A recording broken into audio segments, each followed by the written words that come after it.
La silla tenía mi nombre, pero no mi lugar. Tarjetas de marfil dobladas, papel suave, caligrafía colocada junto a una copa de vino pulida hasta brillar, Marie Callahan. Por un momento, me pareció que pertenecía a ese lugar, hasta que vi dónde estaba la silla, en la última fila, en el rincón izquierdo, a 2 asientos de la mesa de postres, entre la tía Nora, que no me había llamado en 8 años, y una mujer llamada Belinda, presentada en un correo electrónico grupal como la prima del compañero de trabajo de papá. Nadie de la mesa principal de las Callahan se sentó cerca de la mía. Hice una pausa, parpadeé una vez, 2 veces, y luego me volví hacia la anfitriona. Disculpe, le dije con suavidad, y luego más alto, a la mujer que acomodaba las tarjetas con los nombres bajo la luz dorada de las velas. Mi madre, Denise Callahan, vestida con gasa de cristal marino y perlas como si fuera la dueña del viñedo, dijo: «Hubo un error. Creí que estaba sentada con la familia». Denise no parecía avergonzada, solo un poco incómoda. Había pocos asientos en la mesa principal, Marie, dijo, alisándose la pechera del vestido. Priorizamos las fotos. No sales en ninguna de las recientes. Simplemente parecía inconexo. Respiré hondo. Eso es porque no me invitaron a los últimos 5 eventos. Ella no respondió. Su lápiz labial permaneció inmóvil, su sonrisa, congelada en una tensión educada. Pero su silencio decía lo que siempre decía: no se trata de justicia. Se trata del marco. Al otro lado de la sala, mi hermano Eric Callahan, 3 años mayor, recién llegado de un despliegue militar y eternamente bronceado, levantó su copa. «¿En serio?», gritó. «Estás haciendo un escándalo por una silla». No lo miré. No hacía falta. Da había tomado suficiente sin preguntar. Algunos invitados se removieron, incómodos. Forks redujo la velocidad. Las conversaciones se estancaron. La voz de Denise bajó una octava. «Que esta noche no gire en torno a ti», dijo en voz baja y cortante. «Otra vez no. Otra vez no». Como si yo hubiera sido la historia. Como si me hubiera tocado vivir. Me volví hacia Kelsey Callahan, mi hermana menor, que brillaba con su seda coral y su luz de diamante. Sus ojos se encontraron con los míos por menos de un segundo. Me ofreció una sonrisa forzada, de esas que dicen: «Por favor, no arruines esto». Luego apartó la mirada. Había traído un regalo, un álbum de fotos encuadernado a mano que pasé 3 fines de semana haciendo. Fotos de nuestros paseos en carreta de la infancia, disfraces de Halloween, un muñeco de nieve medio derretido en el jardín. Restauré los colores y añadí notas de mi puño y letra. Estaba envuelto en papel marrón con una cinta azul. Todavía estaba en mi bolso de mano, sin abrir. Mi mano descansaba sobre el respaldo de la silla con mi nombre. La miré fijamente un momento y luego la solté. No levanté la voz. No discutí. Simplemente dejé la tarjeta de lugar en el plato, me di la vuelta y salí por las puertas laterales. El aire del viñedo era cálido y seco. El aroma a fruta, fermentando bajo las guirnaldas de luces, era intenso. Mis tacones resonaban suavemente contra la piedra. Era el único sonido que me seguía al pasar junto a las hileras de blancos de cosecha tardía y tintos sin etiquetar. Nadie me llamó. Nadie vino. No se darían cuenta hasta el postre, y para entonces yo ya estaría medio comido. No conduje directo a casa después del viñedo. En cambio, me alojé en un motel de carretera junto a la Ruta 9, de esos con letreros de vacantes parpadeantes y demasiada grava en el estacionamiento. El recepcionista no hizo preguntas. Lo agradecí. Estaba harto de preguntas que tenía que responder como si fueran declaraciones judiciales. La habitación olía a lejía y limpiador de limón. No me importó. Necesitaba algo que no oliera a vino ni a familia. Dejé la bolsa de tela sobre la cómoda desportillada. El álbum de fotos se deslizó hacia afuera, con el lomo ligeramente doblado. No lo abrí. En cambio, me senté en la cama y dejé que el aire acondicionado zumbara en el silencio. Mi madre, Denise, tenía 22 años cuando me tuvo. Descubrió que estaba embarazada la misma semana que descubrió que mi padre se había acostado con una empleada de la aseguradora. Me lo contó una vez, no como una confesión, sino como una excusa. Tú no fuiste el error, Marie. Fuiste la interrupción. Esa era su forma de ser generosa. No lo dejó, por supuesto.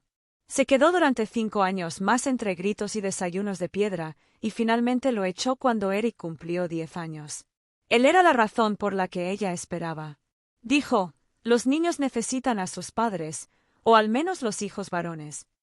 Solía preguntarle por qué no regresaba a la universidad. Había empezado una carrera de administración. Su respuesta siempre era la misma, porque no podía. Tú ya estabas aquí. Y, sin embargo, nunca olvidó mencionar que Eric nació durante sus mejores años. Kelsey, la bebé milagro, llegó después, cuando Denise tenía algo que demostrarse a sí misma. Yo solo fui el centro, el recordatorio.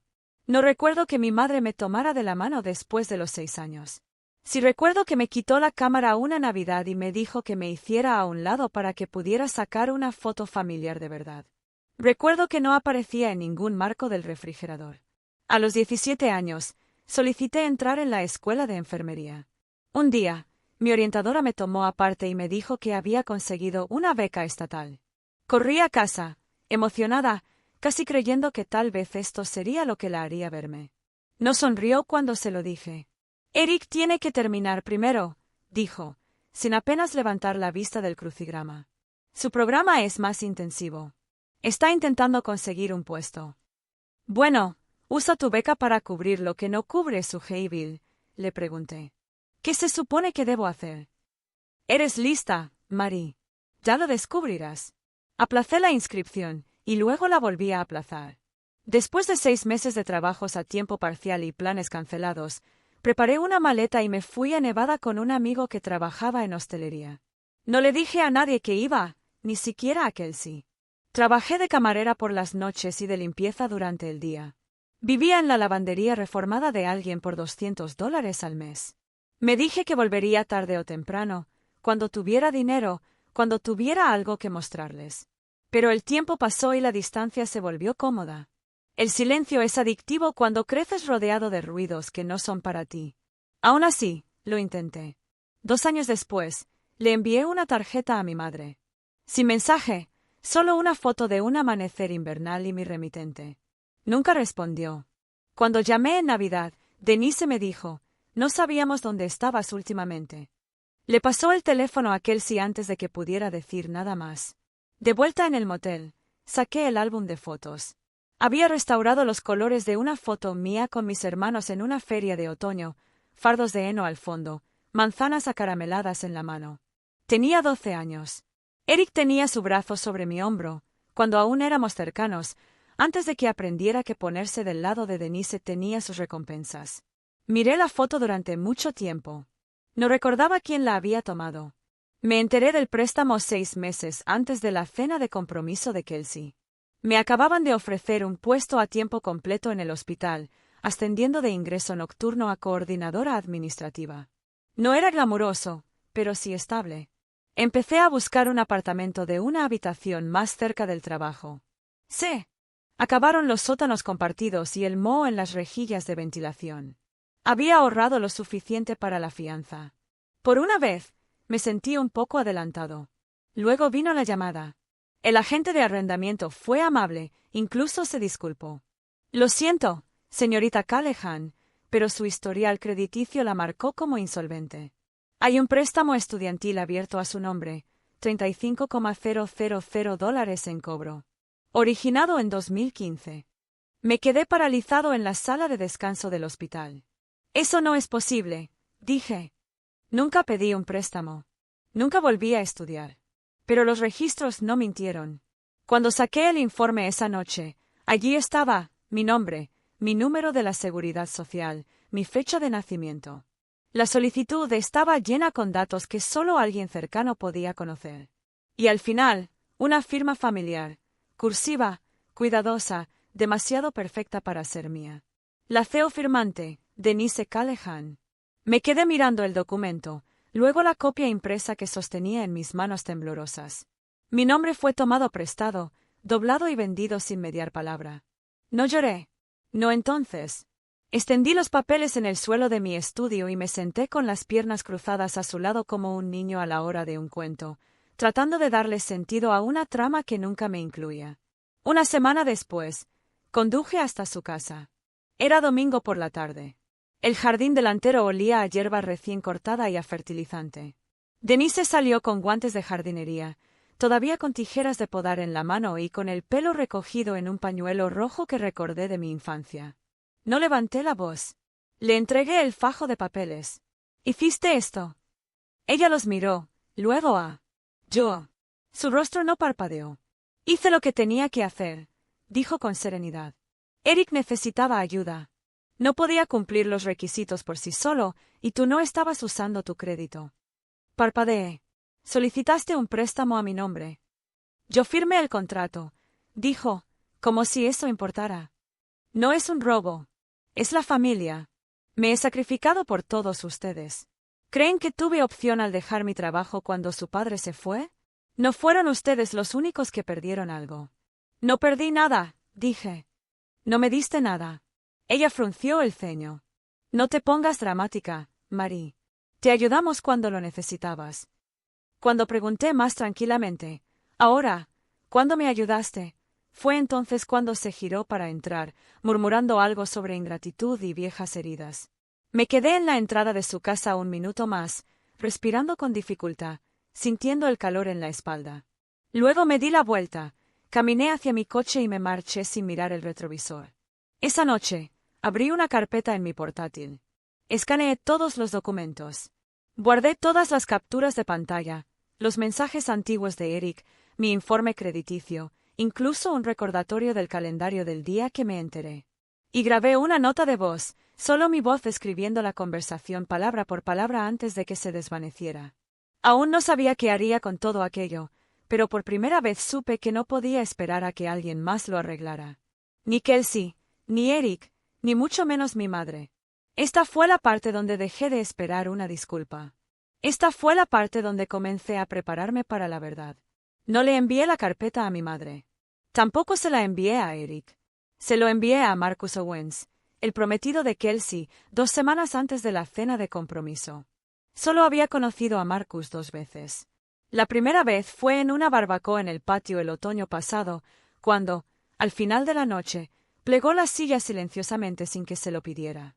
Me ofreció un plato de brownies que alguien más había preparado y luego se quedó con las manos en los bolsillos mientras el resto de la familia fingía no darse cuenta de que estaba sola al final del patio.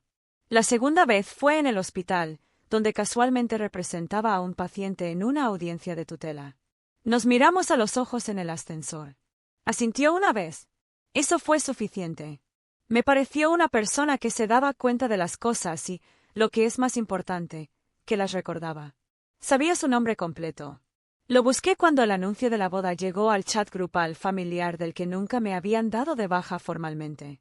Encontré su correo electrónico del trabajo en la página web del bufete. Era público. El correo que le envié no fue dramático. Sin saludos, sin preámbulos emotivos, solo unas líneas escritas a altas horas de la noche en la cocina, con el refrigerador zumbando detrás de mí. Te vas a casar con alguien de esta familia. Pensé que deberías saber lo que eso significa.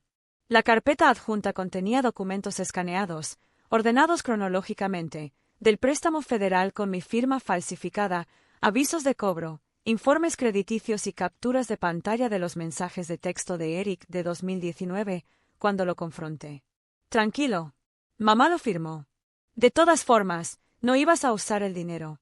Había un archivo de audio, mi voz grabada el día que estuve en la entrada de la casa de Denise, justo después de que ella me dijera que estaba siendo dramático.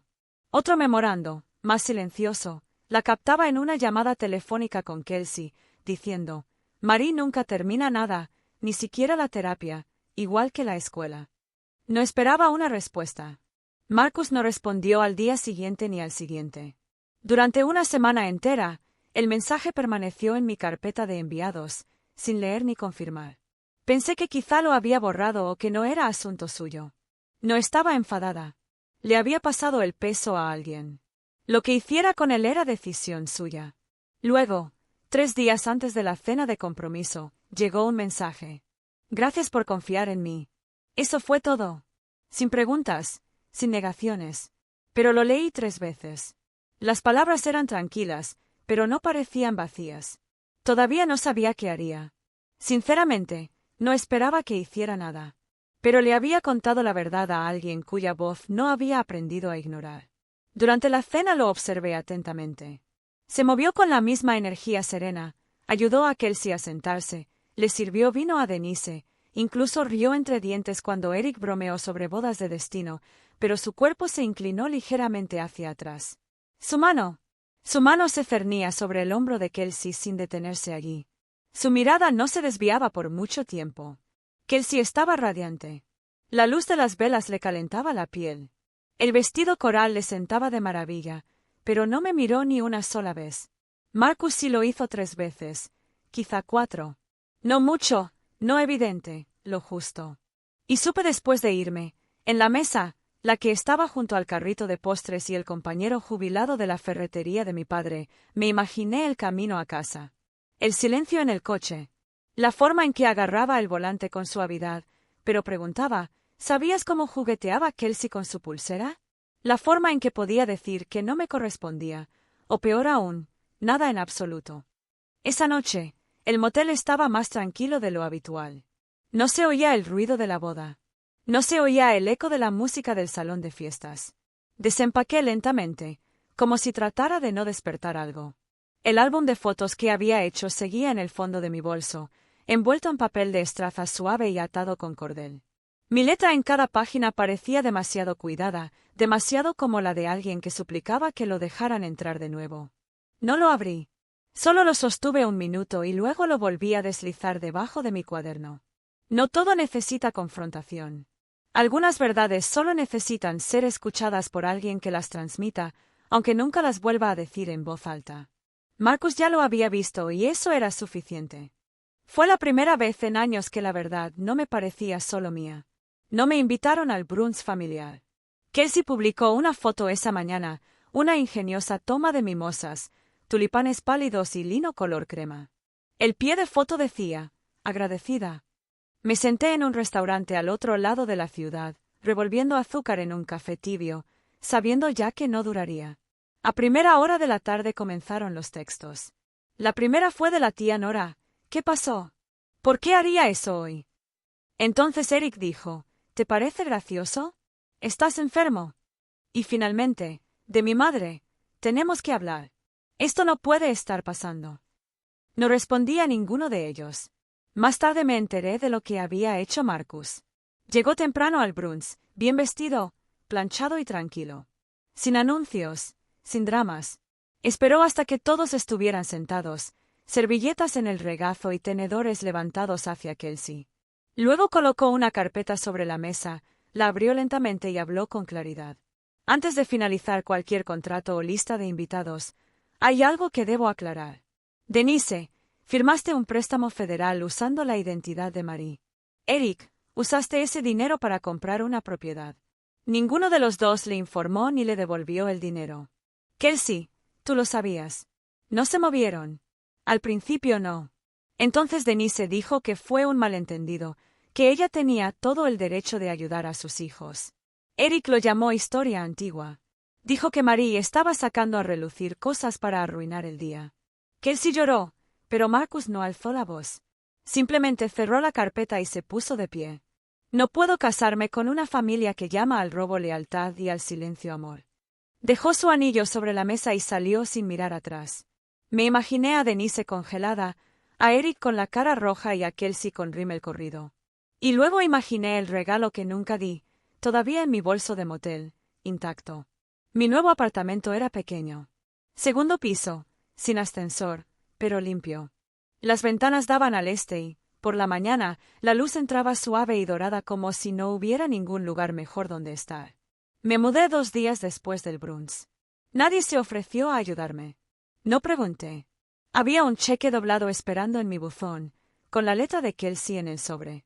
Dentro, la mitad del dinero del fondo de compromiso. Ninguna nota, solo una frase garabateada a lápiz. Debería haber dicho algo. Lo siento. No lo cobré. Lo guardé en el mismo cajón que el álbum de fotos. A veces lo abría solo para ver si la tinta se había desvanecido. Nunca lo hizo. Eric me envió un mensaje de texto una vez. Lo arruinaste todo. Lo leí sin emoción. No quedaba nada que arruinar. Eso ya se había hecho mucho antes que yo. Mi madre envió un correo electrónico con el asunto a aclarar.